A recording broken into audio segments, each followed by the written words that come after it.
कोई किसी से भी संबंध स्थापित कर सकता था, कोई रोक टोक नहीं थी, जैसा कि आज के पशुवत समाज में होता है। पांडवों ने द्रौपदी को लगा दिया था दांव पर। आप अगर गलत समझते हैं, उनको जाहिल समझते हैं, तो आप बिल्कुल ना समझें। महिलाओं से संसार की उत्पत्ति है, महिलाओं से संचालन है, इस पर हम विश्वास करते थे। क्यों? क्योंकि वो संपत्ति है और उनको संपत्ति का अधिकार भी नहीं दिया महिलाओं को। क्यों नहीं दिया? क्योंकि महिला खुद एक संपत्ति है, तो संपत्ति को संपत्ति का अधिकार कैसे हो सकता है? Womens do not have any rights, that is called a patriarchal society.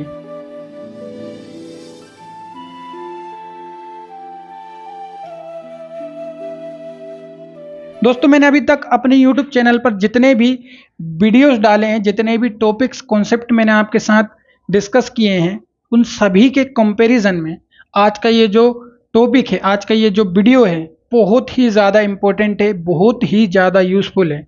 It's my humble request to all, please video को आप कंप्लीटली देखें, पूरा देखें। आपका अगर आज मैं 1 घंटा भी लूँगा तो आपको बहुत कुछ नया बताऊँगा, बहुत कुछ नया सिखाऊँगा आपके साथ। आज मैं जो शेयर करने वाला हूँ, इसे मैंने भी पहली बार पढ़ा है। स्कूल और कॉलेजेस में इन सब चीज़ों को बहुत कम पढ़ाया जाता है और उनको पढ़ाना चाहिए, क्योंकि ये बहुत इम्पोर्टेंट है सोसाइटी के लिए, लड़के और लड़कियों के बीच अंडरस्टैंडिंग के लिए बहुत इम्पोर्टेंट है। समाज में महिलाओं को क्या अधिकार देना चाहिए, क्या हमारा नैतिक स्तर होना चाहिए, क्या पुरुषों के अधिकार होने चाहिए, क्या उनकी सीमाएं होनी चाहिए, इस सब को समझना हमारे लिए बहुत इम्पोर्टेंट है। तभी हम एक अच्छे सिविलाइज समाज की स्थापना कर पाएंगे। तो आज का ये जो वीडियो है इसी से रिलेटेड है और बहुत मज़ा आएगा। वीडियो को लास्ट तक ज़रूर देखना। मैंने आपसे कहा है कि मेरा ये जो आज का वीडियो है, शुरू से लेकर आखिरी तक अगर आप देखेंगे तो आपको बहुत कुछ नया जानने को, सीखने को मिलेगा। इसलिए आपसे रिक्वेस्ट है कि वीडियो को पूरा देखना। बहुत ही यूज़फुल है, बहुत ही यूनिक है और इसे मैंने भी पहली बार पढ़ा है। ठीक है, शुरू करते हैं आज के इस टॉपिक को। स्वच्छंद संभोग, ये क्या होता है इसको समझेंगे, इसका मतलब क्या है इसको समझेंगे, और ऐसा क्यों था इसको भी समझेंगे। सबसे पहले समझते हैं कि ये है क्या। ठीक है, ये क्या है, सबसे पहले इसी पर बात करते हैं। अगर मैं इसको इंग्लिश में लिखना चाहूँ तो 1857 में इसके लिए एक वर्ड यूज़ किया गया, वो था प्रोमिस्क्यूटी। ये क्या होता है ये मैं आपको अभी समझाऊंगा। संभोग का मतलब सब समझ सकते हैं, सबको पता है। सेक्सुअल एक्टिविटी, इंटरकोर्स, निषेचन, इन सब नामों से आप संभोग को समझ सकते हैं। ये तो एक आम वर्ड है, लेकिन स्वच्छंद का क्या मतलब है और प्रोमिस्क्यूटी का क्या मतलब है ये मैं आपको समझाता हूँ। स्वच्छंद का दोस्तों सीधा सा मतलब होता है मुक्त। स्वच्छंद का सीधा सा मतलब है मुक्त या फिर फ्री या फिर स्वतंत्र। इसी का एक मतलब और अगर आप निकालना चाहें तो वो आप समानता भी निकाल सकते हैं, जबकि इसको ये कहना गलत है। समानता और स्वच्छंद को इक्वल लिखना गलत है, लेकिन मैं आज के इस टॉपिक के अकॉर्डिंग इसको ऐसा लिख रहा हूँ, है ना। अगर इस पूरे को हम समझें तो एक ऐसा खुला प्रेम, एक ऐसा मुक्त संबंध जो किसी भी रिश्तेदारी, किसी भी नातेदारी, किसी भी रिलेशनशिप से परे है। आदिम समाज में, प्रिमिटिव सोसाइटी में किसी भी तरह का कोई संबंध नहीं हुआ करता था, कोई संबंध नहीं होते थे। ना तो पिता, ना ही पति, ना ही माँ, ना बहन, ना चाचा, ना दादा, ये कोई भी संबंध एक दूसरे के बीच नहीं हुआ करते थे। ह्यूमंस में केवल लिंग भेद चला करता था। एक व्यक्ति, एक ह्यूमन पुरुष है और एक ह्यूमन महिला है, बस ये इसका मतलब हुआ करता था। एक मेल है और एक फीमेल है, बस ये मतलब। और ये मेल और ये फीमेल, इनके बीच में ऐसा कोई रिश्ता नहीं था जैसे कि पति पत्नी, भाई बहन, माता पुत्र, पिता पुत्र, ये कोई भी संबंध नहीं थे। जैसे कि अगर आज की स्पीसीज में अगर हम जानवरों की बात करें तो जानवरों में जो रिश्तेदारी है, जैसे कि उनमें भी बस यही रिश्तेदारी है कि एक महिला है, एक पुरुष है, एक फीमेल है, एक मेल है, इसके अलावा कुछ नहीं है। जिन लोगों को ये लगता है ना कि हमारा समाज बहुत नैतिक रहा है, हमारा समाज बहुत मोरल रहा है, तो उन लोगों को ये वीडियो पूरा देखना चाहिए। उनकी ये अकड़ आज कम हो जाएगी। जिनको लगता है भगवान ने दुनिया बनाई है, तो आज वो इस टॉपिक को समझने के बाद तर्क कर पाएंगे कि नहीं यार, लगता तो नहीं है कि भगवान ने बनाई होगी। अब पूरा मतलब समझते स्वच्छंद संभोग का। आदिम समाज में आज से लगभग अगर 70,000 साल पहले की भी बात करें हम, तो मनुष्य ने पहली बार सोचना शुरू किया है।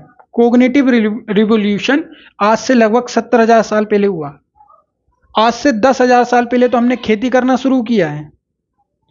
तो हम कैसे कह सकते हैं कि हमारा समाज बहुत नैतिक रहा है? जब दिमाग ही नहीं है तो नैतिकता जैसी बातें हमारे दिमाग में कहां से आएगी? ठीक है, तो होता क्या था प्रिमिटिव सोसाइटीज में या फिर आदिम समाज में, जो महिलाएं हैं, जो पुरुष हैं, ये आपस में संबंध स्थापित कर सकते थे और इन पर कोई रोक टोक नहीं थी। कोई भी ऐसा भेदभाव नहीं था कि इन दोनों ने अगर संबंध स्थापित कर लिए तो ये किसी और महिला या पुरुष से संबंध स्थापित नहीं कर सकते। एक महिला अपने स्वतंत्र रूप से किसी भी व्यक्ति के साथ, किसी भी ह्यूमन बीइंग के साथ संबंध स्थापित कर सकती थी। मान लो इन दोनों ने मिलकर एक पुत्र को जन्म दे दिया, वो मान लो मेल है या फिर मान लो फीमेल है। अगर इनने एक संतान को जन्म दिया है तो ऐसा हो सकता है कि ये मेल इसके साथ संभोग करे, इसके साथ संबंध स्थापित करे, इसमें कोई रोक टोक नहीं है। और ये व्यक्ति इस फीमेल के साथ संबंध स्थापित करे, ये भी संभव था। कोई किसी से भी संबंध स्थापित कर सकता था, कोई रोक टोक नहीं थी। जैसा कि आज के पशुवत समाज में होता है। पशु क्या करते हैं? आज से मैंने कुछ दिन पहले एक घटना देखी, एक कुतिया, उसके 3 बच्चे, एक मर गया तो बाकी 3 ने मिलके उसको खा लिया। अगले दिन मैंने देखा दूसरा भी मर गया तो बाकी 2 ने मिलके उसको खा लिया। तो उनके बीच में ऐसा कोई रिश्ता नहीं होता। उसी तरह हमारे सोसाइटी में भी कोई रिश्ता नहीं था। इतना अनैतिक समाज था हमारा। मैं ये केवल इंडिया की बात नहीं कर रहा हूँ, मैं ये आउट ऑफ वर्ल्ड की बात कर रहा हूँ। ये वर्ल्ड हिस्ट्री का एक पार्ट है।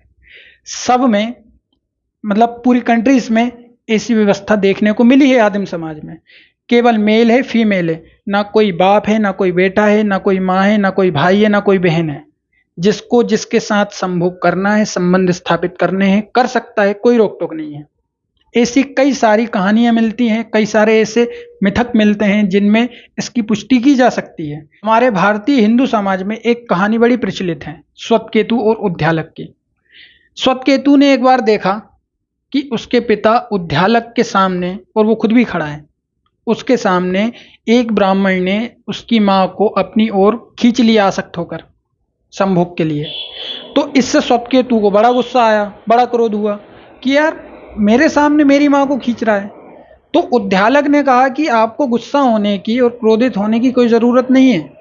अपने बेटे से कहा, महिलाएं अपने स्वतंत्र रूप से किसी भी पुरुष के साथ संबंध स्थापित कर सकती हैं, ये उनको अधिकार है, ये समाज की परंपरा है और ये सनातन धर्म है।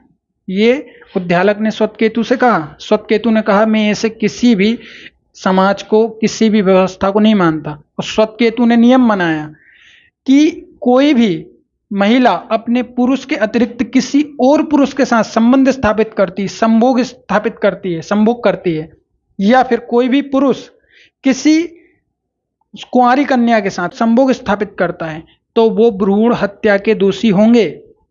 देखो समाज कैसे आगे बढ़ा। पहले किसी का कोई रिश्ता नहीं था, श्वेतकेतु ने आके एक नियम बनाना स्टार्ट कर दिया। ये ऐसी कथाएं मिलती हैं। इसके और भी एग्जाम्पल्स मिलते हैं। महाभारत में पांडवों का वंश देखोगे तो पूरा के पूरा वंश भाई बहनों का वंश है, और उनमें जो संभोग स्थापित हुआ है, उनमें जो संबंध स्थापित हुए, वो भी परिवार में ही स्थापित हो गए थे। जैसे अभी मैं आपको एक व्यवस्था, नियोग व्यवस्था समझाऊंगा, तब हम उसकी बात करेंगे। आपने ब्रह्मा और शत्रुपा की बात सुनी होगी, कहानी सुनी होगी। ब्रह्मा और शत्रुपा ये आपस में पिता और पुत्री थे। ब्रह्मा ने आसक्त होकर अपनी पुत्री से संभोग किया, संबंध स्थापित किए और एक पुत्र को जन्म दिया जिसका नाम मनु पड़ा। यही मनु दुनिया का पहला व्यक्ति माना जाता है। मनु ही ब्रह्मा की पहली संतान माना जाता है। और फिर इसी मनु ने अपनी माता यानी कि शत्रुपा के साथ संबंध स्थापित करके इस मनुष्य समाज को डेवलप्ड किया है। ऐसा मिलता है पुराणों में। ये मैं नहीं कह रहा हूं, आप इसको बिल्कुल अन्यथा ना लें। मैं किसी भी सोसाइटी के खिलाफ नहीं बोल रहा हूं, बल्कि ये एक बहुत अच्छी बात है कि हमारा समाज, हमारा धर्म कितनी प्राचीनता को बता रहा है। आदिम समाज में, प्रिमिटिव सोसाइटीज में ऐसा होता था, इसकी पुष्टि हमारे पुराण वेद कर रहे हैं। तो इसका मतलब यह है कि हम बहुत प्राचीन सभ्यता से जुड़े हुए हैं। इसको अन्यथा लेना तो बेवकूफ़ी है। भाई मनु ने शत्रुपा के साथ अगर संबंध स्थापित किए तो उस समय प्रिमिटिव सोसाइटीज थी, इसमें कोई दिक्कत नहीं है। इसको मानने में क्या हर्ज है? और इससे हमें हमारी प्राचीनता का पता चलता है, हमारी प्राचीन सभ्यता का पता चलता है। भाई उसके बाद हम डेवलप्ड हुए। फिर मनु ने भी ये नियम बनाए आगे चलकर कि किसी भी पुरुष द्वारा या फिर किसी भी स्त्री द्वारा अपने पति के या फिर अपने पत्नी के अलावा अगर वो किसी और से संबंध स्थापित करते हैं तो उनसे जो पुत्र उत्पन्न होगा उसे गुणोत्पन्न पुत्र माना जाएगा, वो अनैतिक संतान माना जाएगा। उस समय ऐसे नियम क्यों बनाए गए? इन्हें बाद में धर्म से क्यों जोड़ दिया गया? क्योंकि प्रिमिटिव सोसाइटी से, ऐसे अनैतिक समाज से भाई समाज को बाहर निकालना है, इसलिए।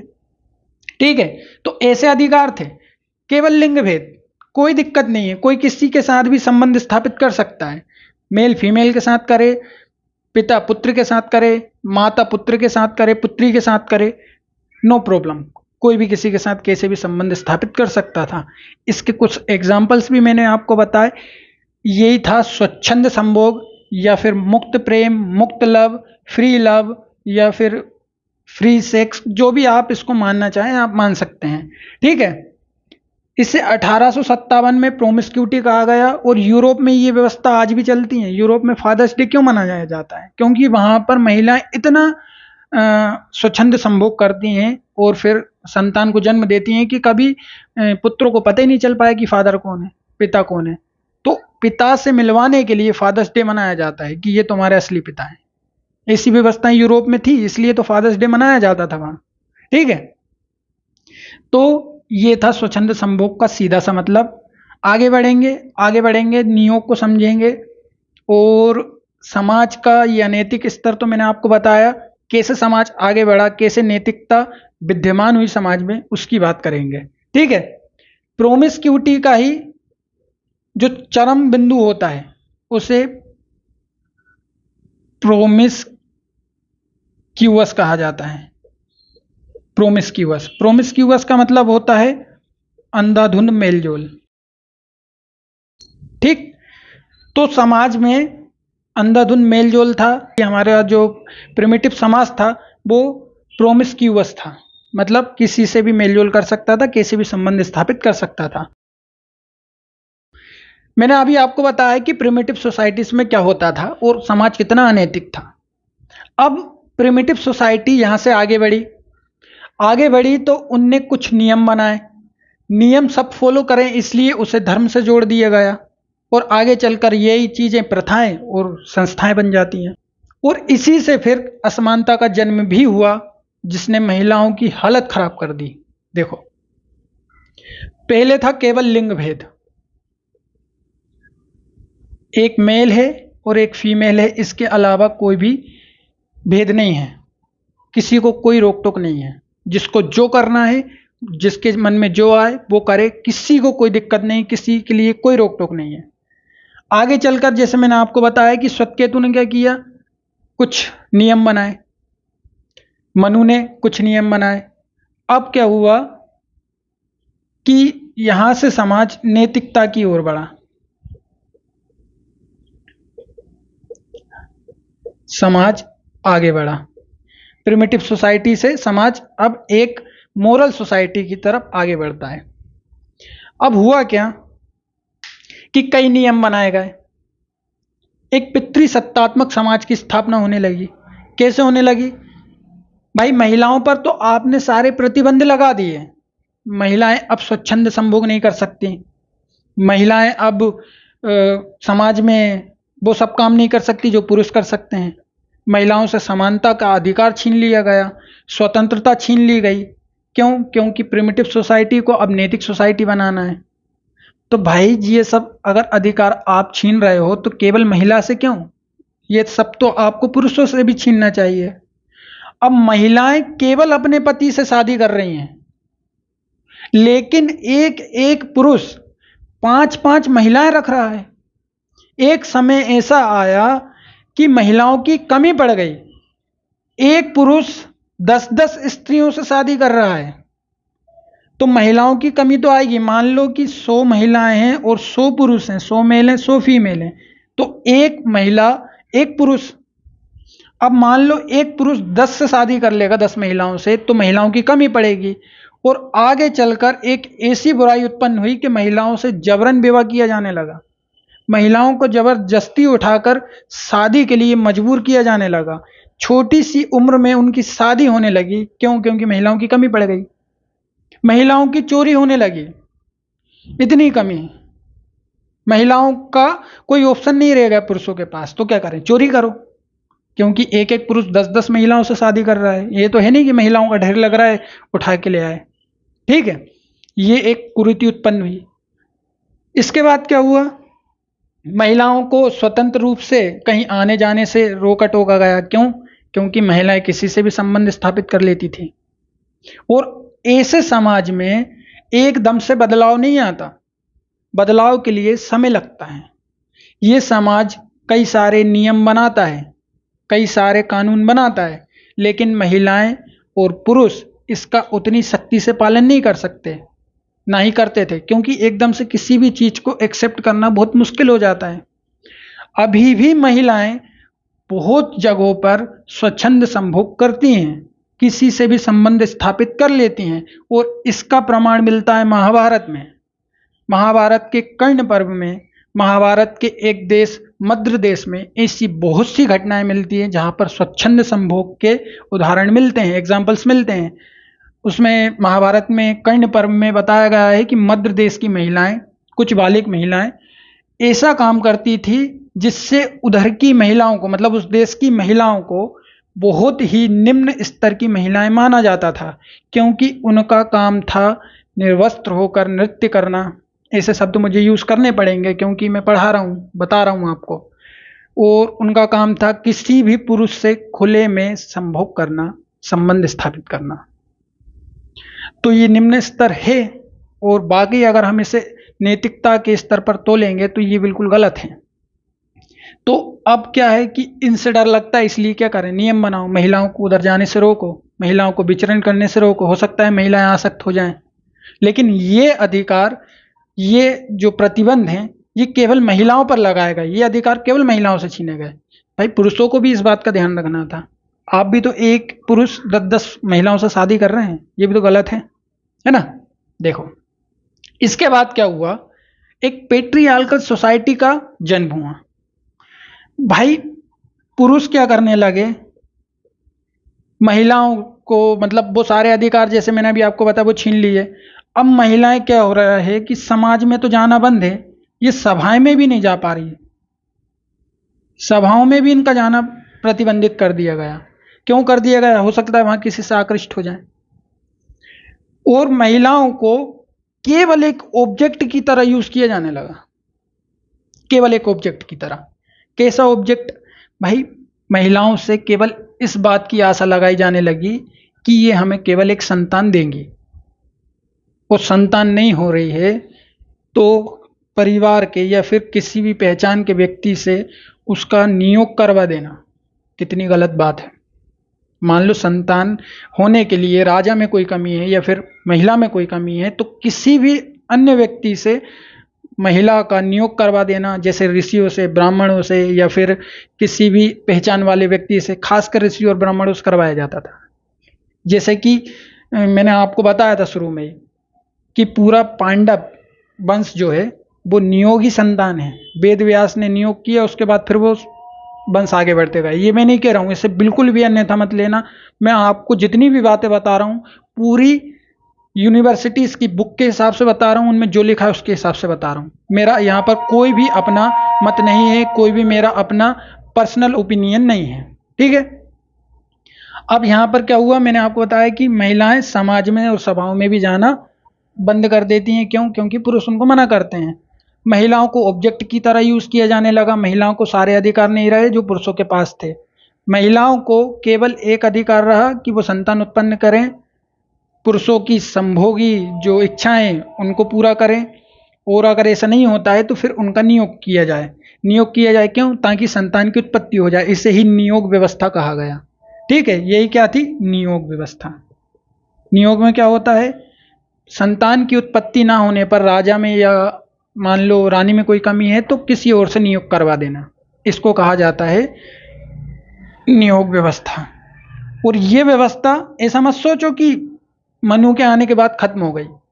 ये व्यवस्था आपको मध्यकाल में भी मिलेगी। और मध्यकाल में महिलाओं की इतनी खराब स्थिति की गई कि जिसकी कोई हद नहीं है। राजतरंगिणी, कल्याणी राजतरंगिणी लिखी, जिसमें पूरा कश्मीर का इतिहास मिलता है, मध्यकालीन इतिहास। उसमें उसने गांधार देश के एक ब्राह्मण परिवार के बारे में लिखा। उसने लिखा कि एक महिला पूरे कुटुंब में किसी के साथ भी संबंध स्थापित करती थी। एक ब्राह्मण परिवार में एक महिला किसी भी व्यक्ति के साथ, कुटुंब में, परिवार में किसी भी व्यक्ति के साथ संबंध स्थापित कर सकती थी, कोई दिक्कत नहीं है। उसने ऐसा लिखा। मतलब समाज में अनैतिकता एकदम से नहीं जाती, समझ रहे हो? ठीक, तो ये थी नियोग व्यवस्था। और लिंग भेद के बाद सामाजिक असमानता कैसे आई वो मैंने आपको बताया। सामाजिक असमानता, पुरुष और महिलाओं में जो असमानता की गई उसी को पेट्रियार्कल सोसाइटी कहा जाता है। अगर पुरुष चाहे तो महिला को गिरवी भी रख सकता है, जैसे पांडवों ने द्रौपदी को लगा दिया था दांव पर।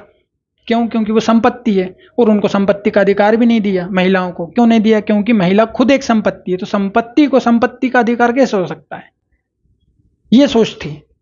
तो सोचो समाज कितना संकीर्ण होगा, कितनी सीमित सोच होगी समाज की, कितना अनैतिक समाज होगा। Womens do not have any rights, that is called a patriarchal society. तो ये था महिलाओं के साथ असमानता का एक किस्सा। कैसे समाज पहले अनैतिक व्यवहार करता था, फिर आगे बढ़ा तो महिलाओं के साथ असमानता होने लगी। क्यों होने लगी वो मैंने आपको एक कारण बताया। इसके अलावा भी 50 कारण हैं। ठीक, पहले केवल लिंग भेद था, कोई किसी के साथ भी संबंध स्थापित कर सकता था।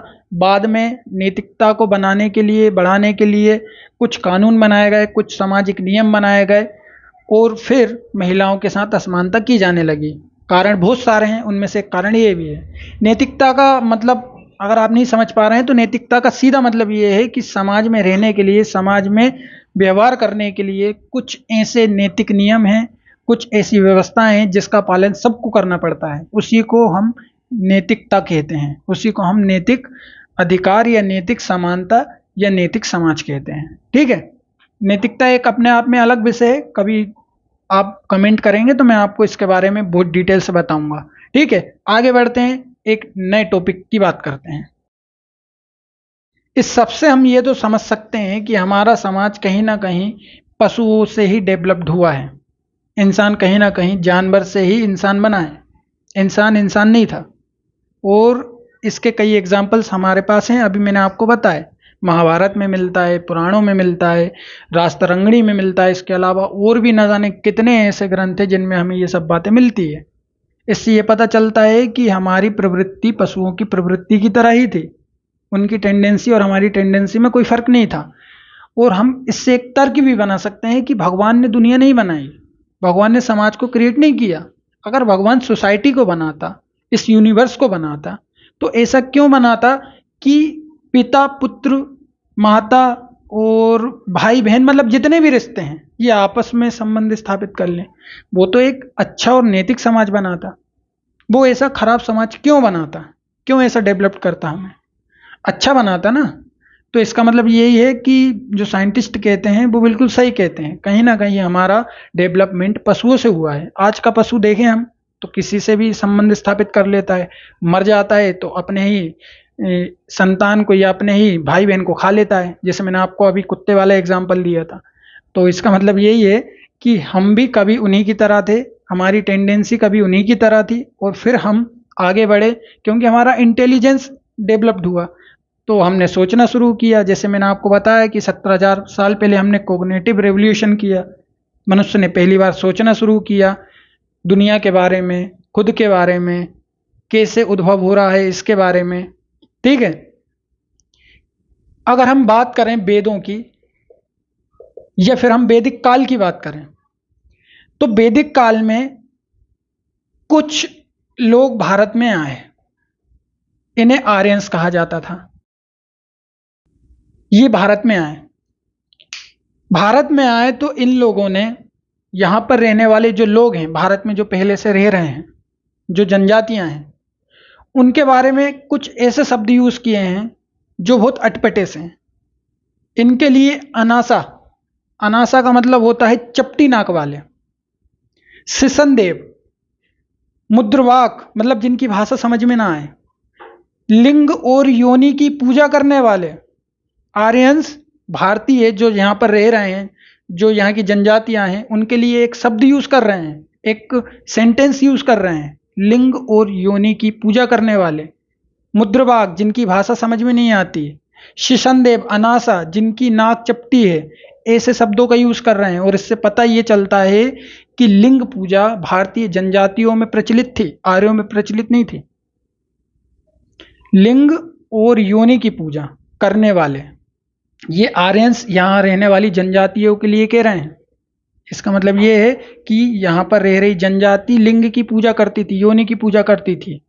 और लिंग और योनि की पूजा करने वालों को आप अगर गलत समझते हैं, उनको जाहिल समझते हैं, तो आप बिल्कुल ना समझें, आपको बिल्कुल भी सोचने समझने का और दर्शन का ज्ञान नहीं है, ऐसा मेरा मानना है।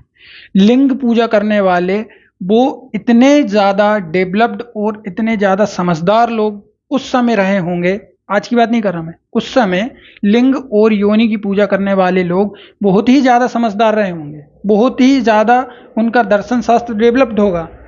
भाई दुनिया पहली बार बनी है, किसी को कुछ समझ में नहीं आ रहा है कि कौन कहाँ से आया, क्या कहाँ से बना, लेकिन किसी को ये दिख रहा है, किसी को ये समझ में आ रहा है कि यहाँ से उत्पत्ति हो रही है, यहाँ से उद्भव हो रहा है, समाज में कुछ नया यहाँ से आ रहा है, यहाँ से कुछ जन्म ले रहा है।